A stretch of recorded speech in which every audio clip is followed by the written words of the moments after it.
Hello, Kinnaman Coyotes. This is your STEAM teacher, Mr. Reed, and I am here today to read you a story for this year's Readathon. In STEAM, one of the things I like about my job the most is I get to see all these really awesome ideas that young people come up with, that they're excited about, and that they make come into reality. And this is a story about exactly that same thing, so I hope you enjoy it as much as I do. So this book is called What Do You Do with an Idea? It's written by Kobe Yamada and illustrated by May Beeson. And this is a New York Times bestseller. You can tell by the nice fancy seal right here. It's a good book. So we'll get started. We'll skip past the dedication. What do you do with an idea? One day, I had an idea. Where did it come from? Why is it here, I wonder? What do you do with an idea?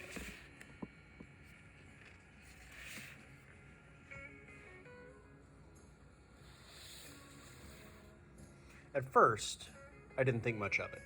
It seemed kind of strange and fragile. I didn't know what to do with it. I acted like it didn't belong to me.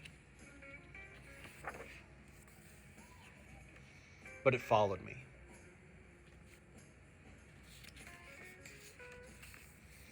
I worried what others would think. What would people say about my idea? I kept it to myself. I hid it away and didn't talk about it.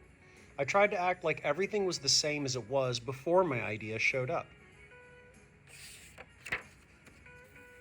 But there was something magical about my idea.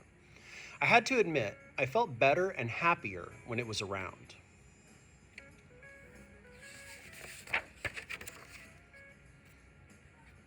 It wanted food. It wanted to play.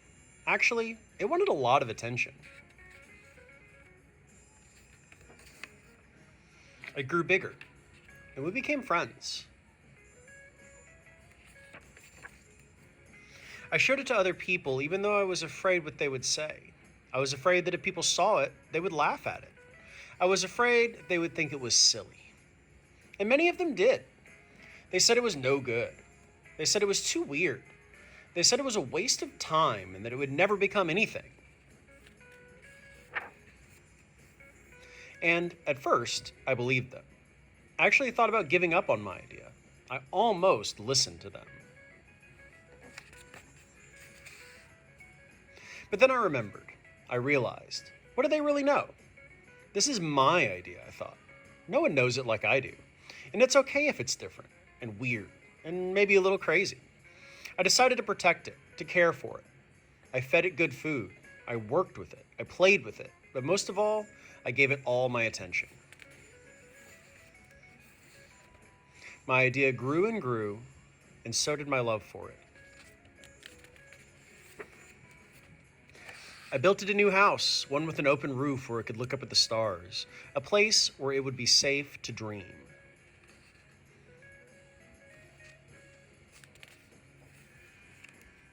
I liked being with my idea.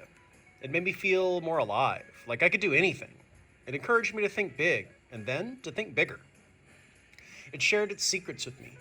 It showed me how to walk on my hands, because, it said, it is good to have the ability to see things differently. I couldn't imagine my life without it.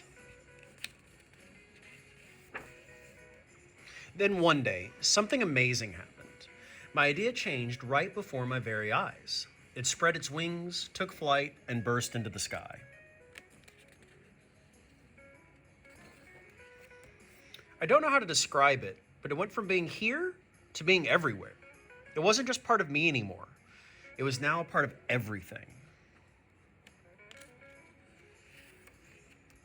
And then I realized what you do with an idea.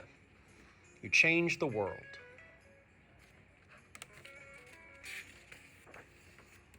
The end. Isn't that a good book? I hope you guys come up with your own ideas and follow them, no matter how scary or how weird or how strange you might think they are. Follow them and believe in them, because if you don't, who will?